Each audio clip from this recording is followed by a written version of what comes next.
So today we are in Matthew 25, and what's happening, this is a reminder, Jesus had just had confrontations with the Pharisees, the Sadducees, the Herodians in the temple. And as they're walking out, all the disciples, again, misunderstanding who Jesus is, because he really shut up all of his adversaries. They couldn't respond to what Jesus was even telling them. And as they were walking out, they were thinking, yes, this is the Messiah, the coming king who is going to rule Jerusalem and Israel, restoring the Davidic kingdom is what they thought. They didn't understand who he fully was yet. And as they were walking out of the church, they said, just look at all these marvelous stones and all this architecture. And it was one of the 7 wonders of the ancient world. And it was the stones I told you where some of those stones were 20 feet wide, 20 feet tall, 40 feet long, and they weren't even from the area. They don't even really understand exactly how they got them all there and how they all fit. And the thing that I can't wrap my head around is that when they built the temple, the Herod's temple, they allowed no sound of any hammers or chisels or saws or all that stuff. No shouting or yelling. Everything was done in silence as they placed each stone that fit so tightly that you couldn't pass a piece of paper through them. That's how tight the joints were. And Jesus, when the disciple says, just look at all this stone and this marvelous thing, thinking this is where he was going to rule from. And Jesus, as he's walking out, says, I tell you, the day is coming when there will not be one stone left on top of the other. They will be thrown down. And less than 40 years after his crucifixion, that's exactly what happened when King Titus raided Jerusalem. And Titus said, whatever you do to his soldiers, do not burn the temple, because it is a massive, beautiful piece of architecture. And in the zeal of his soldiers, some of them threw a torch in there, and they torched the whole thing. And the gold that lined the inside of the temple melted and went into the crevices of the stone like water and got hard again. And so to get the gold out, guess what? They tore down every stone of the temple, just as Jesus said. Now, as soon as he got done saying this, Jesus went up to the Mount of Olives, which is outside the city walls of Jerusalem. It's a little higher elevation, and they are looking down over Jerusalem. And this is the Mount of Olives, and it's given an Olivet discourse is what they call this. And the first part of this last week that we talked about, that Jesus was sharing with them, is what's going to happen. The disciples were so overwhelmed that this temple was going to be destroyed. He said, when is this going to happen? And he talked about, this is what's going to happen specifically to the Jews in Jerusalem, to those outside, and to those his children, and then those who were not. He broke it into 3 categories. And now where he is at is he is going to explain a little bit more in depth what he was saying, because he says the time and the hour, no one knows when this sudden destruction, abomination of desolation is going to happen, and all these things are going to go so bad. And the disciples, I'm sure, they're just overwhelmed. And if you remember, when Jesus, wherever he was going and teaching, there was always those who were for him and his disciples. There were also those who were against him, right? And the Pharisees and Sadducees and them were always plotting against him. So you have to picture this in your mind, the Mount of Olives, you're over, but the time, it isn't this way today. I've not been there, but I've seen pictures. It was real lush and trees. It was a beautiful area to be, and they're overlooking today. It's a little more desolate, just because of everything that's happened in Jerusalem and all of that, but they're overlooking. His disciples are sitting close to him as he's on the Mount of Olives. There's other followers and other disciples around, but then there's always the Pharisees and the Sadducees on the fringes. And they're the ones who are just disgusted with everything, and maybe causing scenes by going, who knows what. But what Jesus is doing, and I love this, is he ignores all of that. Even in the temple when he was engaging with these Pharisees and Sadducees, he wasn't in there buying into what they were saying. He wasn't actually entering in dialogue directly with them. He was going back on what was already been told in the laws of Moses, and he was just blasting them with truth. He wasn't engaging. In fact, the truth was so overwhelming it just shut all of his opponents up. But now they're still on the fringes, right? And they're still listening, and their rage is starting to build, okay? And Jesus does not back down one step. he continues, because what is he doing? As we started in Matthew, he is pouring in specifically to the 12 men that he chose that are going to continue this church, his work in the church on after he is killed and ascends. So in his last really open dialogue, right, this is what he's telling them. And we're in Matthew 25. And so he's talked about the destruction and the timing. And the first point of this one is personal salvation is the only wise life choice. Back up one. Okay, sorry, I wrote down. This is what happens when you do things late, and wisdom begins with the fear of the Lord. That's true, too. I think I changed it in my notes, but anyway, this is where we're at. We're going to read verse 25, 1 through 13. And Jesus says, at that time, again, he's explaining what he said about the destruction. At that time, the kingdom of heaven will be like 10 virgins who took their lamps and went out to meet the bridegroom. 5 of them were foolish, 3 were wise. The foolish ones took their lamps, but did not take any oil with them. For the wise ones, however, took oil in the jars, along with their lamps. The bridegroom was a long time coming, and they began to get drowsy and fell asleep. At midnight, the cry rang out, here is the bridegroom. Come out and meet him. Then all the virgins woke up and trimmed their lamps. The foolish ones said to the wise, give us some of your oil. Our lamps have gone out. No, they replied, there may not be enough for both of us and you. Instead, go to those who sell oil and buy some for yourselves. But while they were on their way to buy oil, the bridegroom arrived. The virgins who were ready went in with him to the wedding banquet, and the door was shut. Later, the others also came. Lord, Lord, they said, open the door for us. But he replied, truly I tell you, I don't know you. Therefore, keep watch, because you do not know the hour, the day or the hour. So what's going on here? Sorry, Corn, back up one more slide. One more. Matthew 25, back up one more slide. Yeah, there you go. Verses 1 through 13, I should have said this before I jumped in all this, is about personal salvation, all right? Verses 14 through 30 are about responsible stewardship, and verses 31 through 46 are practical servanthood. And that's what we'll go through, and I'll kind of announce that. So that's why I had personal salvation is the only wise life choice. So now go back to your other one. Okay, so we have 2 sets of virgins, 5 and 5. The first set he calls foolish, all right? I'm going to tell you right now, I think the greatest insult that you can give to anyone ever, and you can think of all the explicitives you want to use, the greatest one is to be called a fool. And the Bible says you should never call anyone a fool, all right? Jesus says these are foolish virgins. To be foolish is to be godless. So you have 2 sets of virgins. You have the foolish, and it says that in Psalm 14, to be foolish is to be godless. It's kind of a little bit of a paraphrase. But you also have that contrast against the wise. What is the wise? It's wisdom. It's fear of the Lord is the beginning of wisdom. And the knowledge of the Holy One is the beginning of understanding.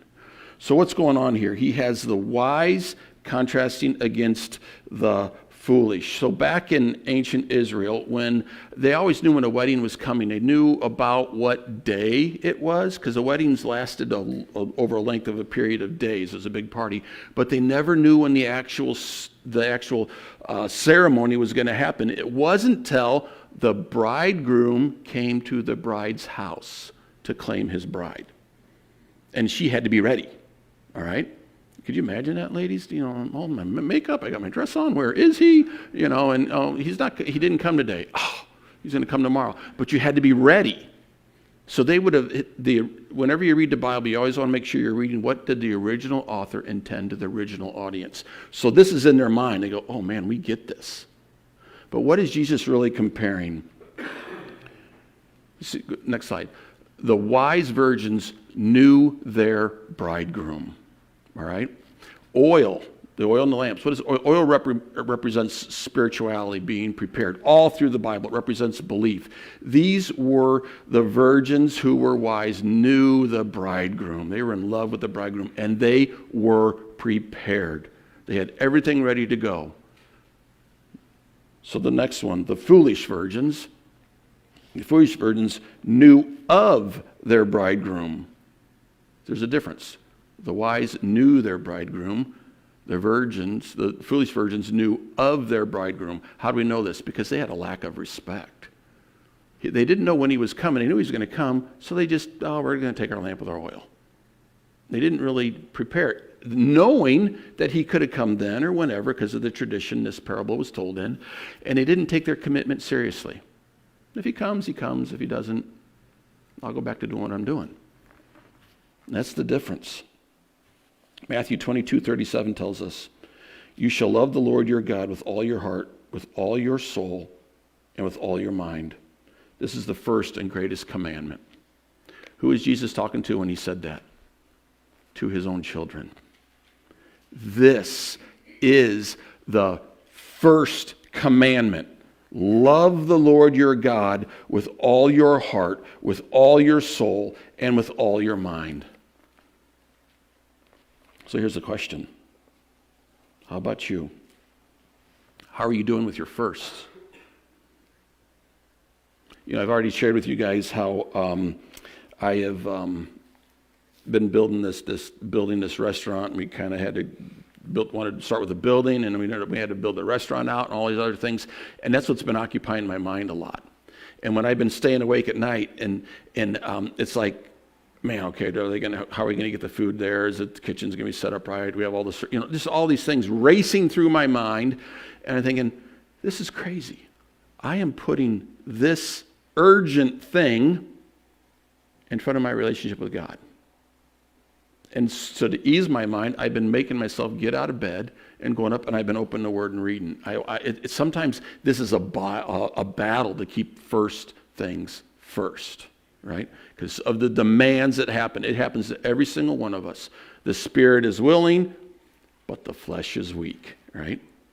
And when I do, and I fight to keep God first, things work out. I'm going to tell you, last night I had that battle again. I woke up this morning and I thought, why was I even thinking about that stuff?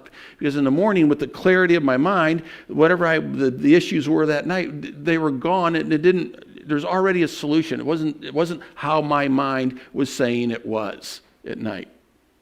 And I thought, I hadn't told this to Janie yet, because every morning we sit down and we do a devotion together, things like this. And I said, instead of waiting until morning to do this, we're also going to do it at night. We're going to pray together at night. That hedge of protection that God puts around us, not only do we need it during the day as we're going about our things, we need it at night. Because that's a lot of times where the battle comes in our own minds. So you pray for that hedge of God, protect my mind and my thoughts so I can have rest in you. Those are prayers that God does not ignore. That's why this Bible study we're doing is so important, especially today with all the pressures that are pouring in on us. Why is that so important? Because I came across this story as I was studying for this sermon today. Satan gets together with some of his chief demons because we need a plan. Too many are going to the other side. So demon one comes to him and says, I got a great plan. He goes, we're just going to tell the people that there is no God. He's saying that today still. But Satan's like, nah, that's only going to get some of them, because creation shows that there's a God. You can't ignore it unless you're blinded. You can tell that this is not just a that comes together and all these things happen. This is a hand of a creator, but that's not big enough to get everybody we want. Then demon 2 comes to him and says, I have a better plan. We're just going to tell the people that there is no hell. And Satan says, that's great. You can live like you want. There's no penalty. There's no eternal damnation. But he goes, but that's not good enough. People realize there is morality. There is right. There is wrong. And it's inherent in the way God created us that there is justice and all these things. And that'll get some, but that's not going to get all. Because there's got to be something else we can do. And the third demon comes up and he goes, I've got it. We're just going to tell them, yes, there's a God. Yes, there's a hell. But there's no hurry to make up your mind. You've got all these other things going on. You can come to God after you have this. You can come to God after this gets straightened out. You can come to God after whatever. And all we need to do is to delay them. and put all these other priorities in front of them.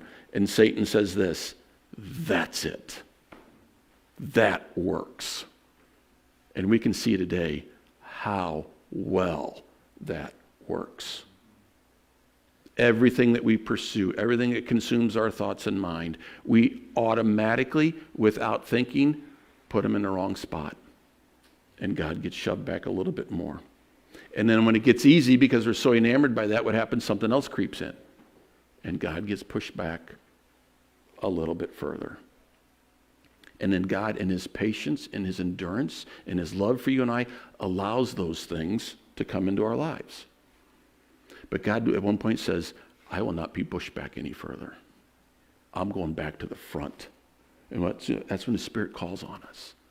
That's when he allows things to totally wreck us, that we finally fall on our face and we cry out to God. And God says, I am here as I have been here all along.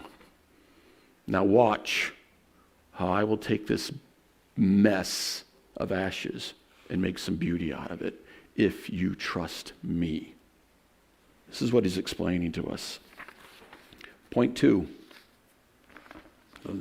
Wisdom and knowledge require stewardship. It's a natural reaction.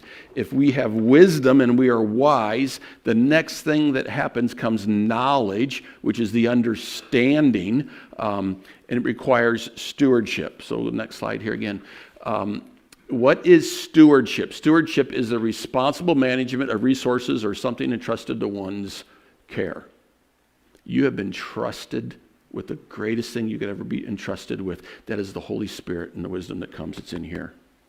And with that gift of that knowledge, we are responsible and we need to be a good steward of that. So we're going to read the next segment of his discussion. This is quite a bit here. Follow along. It's Matthew 25, verse 14. It's a parable of the bags of gold.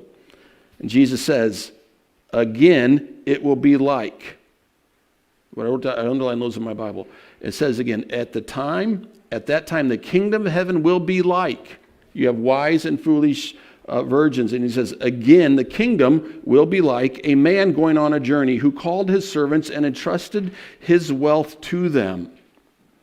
To the one he gave 5 bags of gold, to another 2 bags, and to another 1 bag, each according to his ability. Then he went on his journey. The man who had received 5 bags of gold went at once and put his money to work and gained 5 bags more. So also the one with the 2 bags of gold gained 2 more. But the man who had received 1 bag went off, dug a hole in the ground, and hid his master's money. After a long time, the master of his servants returned and to settle the accounts with them. The man who had received 5 bags of gold brought the other 5. Master, he said, you entrusted me with 5 bags of gold. See, I have gained 5 more. His master replied, well done, thou good and faithful servant. You have been faithful with a few things. I will put you in charge of many things. Come and share your master's happiness. The man with 2 bags of gold came. Master, he said, you entrusted me with 2 bags of gold. See, I have gained 2 more. His master replied, well done, thou good and faithful servant. You have been faithful with a few things. I will put you in charge of many things. Come and share your master's happiness. Then the man who had received 1 bag of gold came and said, Master, he said, I knew that you were a hard man, harvesting where you had not sown, gathering where you had not scattered seed. So I was afraid, and I went out and hid your gold in the ground. See, here is what belongs to you. His master replied, you wicked, lazy servant. So you knew that I harvest where I had not sown and gathered where I had not scattered seed. Well then, you should have put my money in a deposit with the bankers, so that when I returned, I would have at least received back with interest. So take the bag of gold from him and give it to the one who has 10 bags. For whoever has will be given more, and then they will have an abundance. Whoever does not have, even what they have will be taken from them. And throw this worthless servant outside into the darkness, where there will be weeping and gnashing of teeth.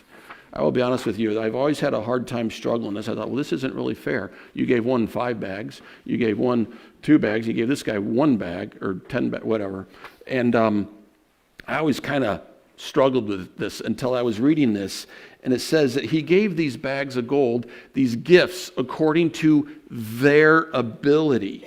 He doesn't give everybody the same ability. It does not mean that one is better than the other. It's just different. Because what happens? He goes, the one who had the 5 bags and made 10 says, come, you have been faithful over a few things. I will give you many. The one with 5 bags, you've been faithful. I will give you many. We think in our mind, well, the one that got the 5 bags has more. That's not how it is in God's kingdom. It kind of, a lot of things happen like this. Give next slide. We often believe that since we do not possess a big talent, or if the need seems too great, why try? So we don't. Have you ever felt that before? God, I don't stand in front of a church. I can't tell anybody about you because I don't know everything. That's a lie, all right?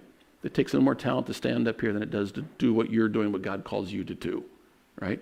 I cannot do what you do. You may be able to do it. Maybe I can do a portion of it, not all of it. Not the way God has designed you. Why? Because he has given you what you need to do with the task that he sends you for. The guy that got the 1 bag, that's all he needed to accomplish what God sent him to do. He didn't need the 5 bags. So one thing I've learned, I learned this the other night in opening this restaurant. I'm sitting there with this chef in the kitchen, and he's rearranging things. And he looks over at the corner where the dishwasher is. And it's the sinks. It's the dirty spot of the kitchen. It doesn't get the focus like the stove and the charbroiler and all these other things and the food storage, And he was looking at me and he goes, Breck, you really need to redo that area some. I'm like, why? It's just the dishes. He goes, you don't understand. If you fail there, the whole rest of this thing comes down. I told you about this young man, Talon, who has some special needs, who's going to do the dishes for me. He came over and we had a little introduction thing, and it was great. I said, tell us about yourself. And this guy goes, well, I'm Talon. I'm 19. I have 3 siblings. And he was so excited that it just kind of lifted the whole place a little bit. I mean, everybody got, then it went to the next guy and he goes, well, I'm from Greenville. And Talon goes, I forgot. I also am from Greenville. And we know because he lives just 2 doors down. You can see his house, and everybody, it just lifted the whole place. This is a guy who's going to be working in the kitchen in the most critical spot. You may look at Talon, and when you meet him, you're just going to smile anyway. You think, is he a 1-bag guy? Is he a 2-bag? I think he's the 5-bagger. He is loving his Lord, because when I first met him, his first question with me was, Breck, after he knew my name, he goes, what's your favorite verse? I said, really? I said, well, it's on my arm. He's like, and we talked about that. That was his first question. And he wanted to know my favorite college football team after that. So I just said U of I because I didn't know what else to say. But anyway, but I thought, this young man has it. This young man has it. And he stands on the corner in Greenville, a street corner, on Main and 4th every day. And all he does is wave at cars. And he shouts. Every time I drive out of the building now and he sees me, he goes, Grouchies! And then some other stuff. I'm not sure what he says. And I always have to wave. You can't drive. But I know people in town who drive out of their way just to drive down 4th Street or Main Street to see Talon and honk their horn and wave at him. The kid's amazing. What is he doing? God has gifted him a heavenly gift, and the kid just is uninhibited. But what's our problem? God has gifted us the same way. Maybe we have a little more intellect. Maybe we have a little more of this, and but we don't always want to express it. No, I can't say these things because what's somebody going to think? What's somebody going to say? What's it going to cost me? I've been praying that I could be more like Talon. I can't wait to stand in the kitchen and wash dishes with him. That's what I want to do, honestly. We'll see. So the question is this. How about you? How are you viewing yourself in relation to what God has given you? How do you view yourself right now? Because the way God is viewing you, I'm telling you, is completely different. In this parable, what Jesus is telling them is God's view of this parable. God sees you with the perfect ability to accomplish exactly what he's designed you to do. You understand that? He has gifted each and every one of us, whether it's 5 bags, 2 bags, 1 bag, it doesn't matter. It's what we need to do what we need to do. He's dispensed the necessary gifting. You already have it. Here's the thing is, you may need to develop it some. Because what did these guys do with the 5 bags of gold and the 2 bags of gold? They had to go out and work to create the additional bags, right? God just didn't give them these bags of gold and they go, oh, this is great, and poof, everything happens. No, they had to go out and work. You know, for me to stand up here today, I chose to go to seminary. Not everybody has to go to seminary, but I had to go do the work. I had to learn Greek, as impossible as that language is. I had to do that. I had to sell some things. I had to do some stuff. It took years to get there. But the problem was it took them almost 4.5 years to get through that. But it took 10 years prior for me to submit. Because I had other things as number one. And I'm stubborn. And God allowed me to walk through, allowed some things to burn down in front of my eyes. And now that I got your attention, here's what I want you to go do. And because everything I had burned down, I thought, I might as well. Literally, I had a fire. Everything burned down. I thought, okay, I'm going to go. Halfway through, I thought, I made the worst decision of my life. And as I look back on that time now, I am grateful that God gave me the ability to say yes, and to step through. Because nobody could have told me where I'm at today from when I was back then. I could never envision any of this. What is God's plan for you if you just submit? Just submit. That's all it takes. That is the thing the devil does not want you to do.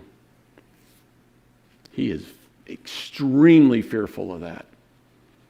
That's why he says, yeah, you need to submit, but not right now. Just wait till this is solved. Man, then you can go, and you can go hard. But Jesus has one more thing he wants to say, and we're going to jump into that. And this is Matthew, starts at verse 31. Next slide. Discerning your commitment to Christ's leading. Discerning. What is discerning? Discerning is, it's not just thinking this is what God wants to do. It's understanding it all in the right relationship, in the right context, everything else. It's making it the number one. Verse 31. When the Son of Man comes in his glory, and he is coming. That's why we sang Joy to the World. Becky just told me that wasn't a Christmas song. That's about Christ's second coming. I thought I'd forgotten that. That's true. When the Son of Man comes in his glory and all the angels with him, he will sit on his glorious throne. All the nations will be gathered before him, and he will separate the people from one another as the shepherds separate sheep from the goats. He will put the sheep on his right and the goats on his left. Then the king will say to those on his right, come. It's a command. Come, you who are blessed by my Father, take your inheritance, the kingdom prepared for you since the creation of the world. For I was hungry, and you gave me something to eat. I was thirsty, and you gave me something to drink. I was a stranger, and you invited me in. You needed clothes. I needed clothes, and you clothed me. I was sick, and you looked after me. I was in prison, and you came to visit me.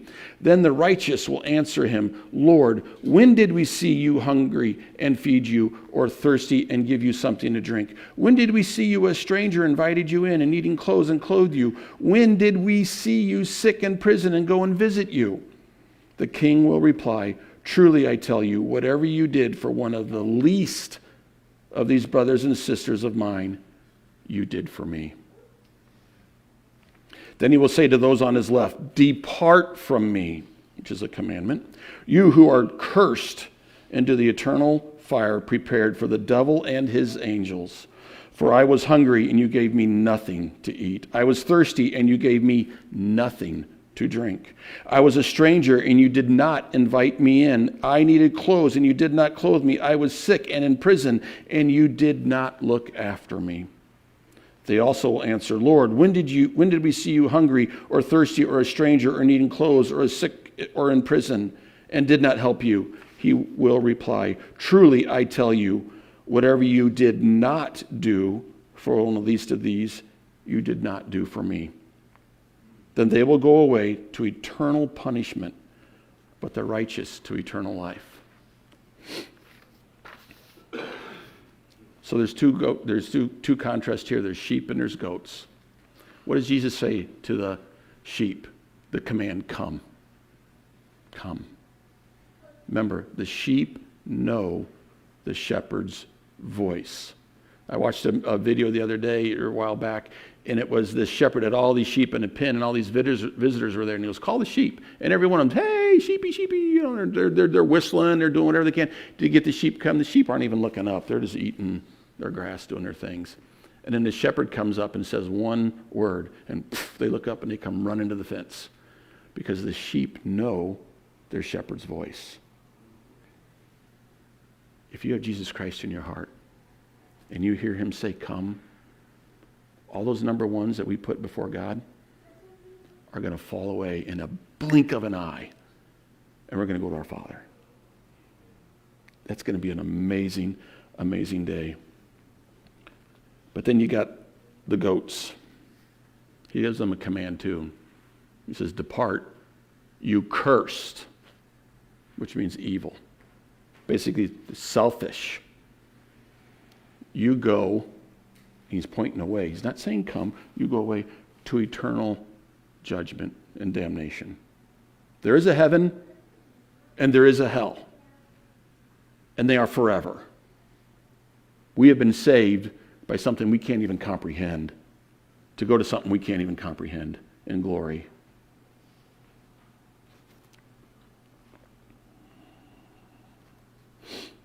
So here's a how about you moment, and me. Can you imagine you being the answer to someone's need? Can you imagine God's gifting to you, however he's gifted you, and you see this need, whatever it is,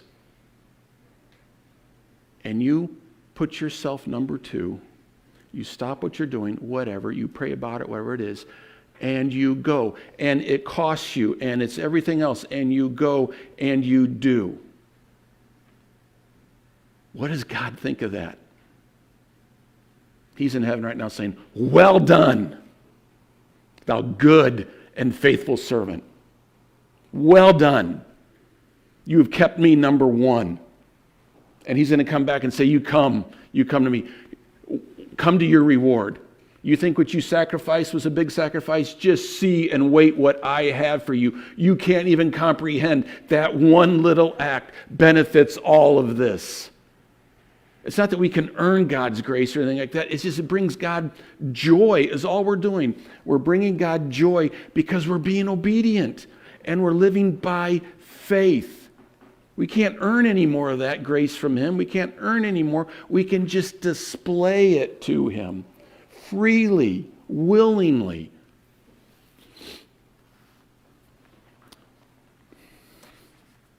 I told myself I'm not going to cry. Friday morning,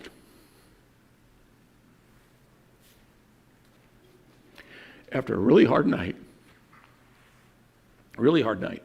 and I get a little bit upset with God sometimes because he makes me go through some things that I don't want to go through, and I find out when I come to church and I talk about them, different people who either see it online or you in person come up and say, "Man, that's what I needed to know."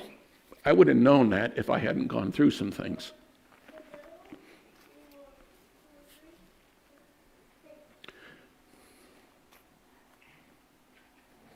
Thursday night was especially rough. I don't know why. I got to bed late. I thought I'm exhausted. I'm going to sleep. And I couldn't even fall asleep. I got up not once, 3 times during the night, sitting at the table and just sitting there praying and thinking and everything through. That's when I wrote the prayer. And finally, 4 in the morning, I fell asleep, which is fine. Went to work the next day. I was in there. I'm mad at myself that I'm thinking about other things. And yeah, the church was in there too, and some stuff that we want to do here. It was just a whole conglomerate of everything going on. And my mind has brought up something that happened 20 years ago. It's stuff that didn't even matter. This is how the devil wants to torment us, okay? And I'm at the building I'm working on. Post office is across the street. And I see this guy pull up in his car. His name's Randy. I know Randy from a few years back. I don't know him well. I met him at a coffee shop that no longer exists because he was always by himself, just sitting there drinking a cup of coffee. And one day I walked by and I just said, say hi to him. So I said, hey, hi, I'm Breck. I've been in Greenville for about a year and a half or so. And, my name's Randy. I forgot it right away. And I've been here long. That was it. Well, I kept going back to that coffee shop every now and then. I'd always see Randy there. And one day I finally says, just sat down at his barged in. I'm sat in his booth, and we just started talking. And he shared, I live at home with my mom. He's older than me and taking care of my mom. She's really sick and all this stuff. And over the years of talking, his mom died and he moved, and I helped him do a few things. And we became a little bit of friends, just an acquaintance, okay? We would, at random coffee shop somewhere, we'd just say hi, how you doing? He struggled with some cancer. He had a cancer in his eye and something else. And I remember I got to pray with him one day. I was bold enough to say, hey, we're going to pray for that cancer right now as you're going to your doctor over in St. Louis. And we prayed. And I hadn't seen him for about a year. Little town, I don't know why, I just hadn't run him. And I happened to look out, and I saw him getting out of his car to go to the post office. And I was looking for him to come back out. And he comes out, and I waved at him. I said, come on over here. And he comes over, and he sees everything I'm doing. He goes, wow, this is amazing. This is really nice, Breck. This is great. Appreciate it so much. And he goes, by the way, I just want you to know I'm cancer-free. I said, oh, praise God. That was it. We walked through, and I said, hey, you got to see this kitchen. I showed him the kitchen. I don't know. We were just shooting the breeze. And he goes, Breck, I need you to stop for a minute.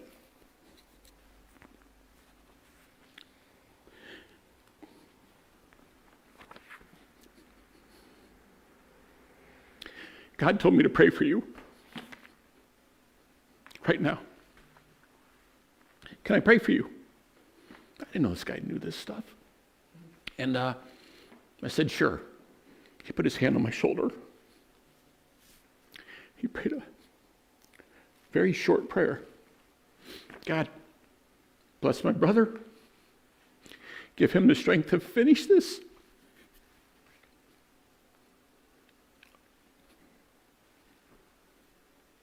I know it's going to be great. This is going to be amazing. And thank you for our friendship. Where we're at, the building we're at is full of glass. Like I said, we're in a fishbowl. When he first started praying and put his hand on my shoulder, this is me. Pastor, oh, who's going to see this? That was my first thought. And I thought, oh, sorry, forgive my French here, screw that, I don't care. And he prayed. And he got done. He goes, Breck, I'm sorry, God told me to do this. So I did it. I said, thank you. Thank you. And he left.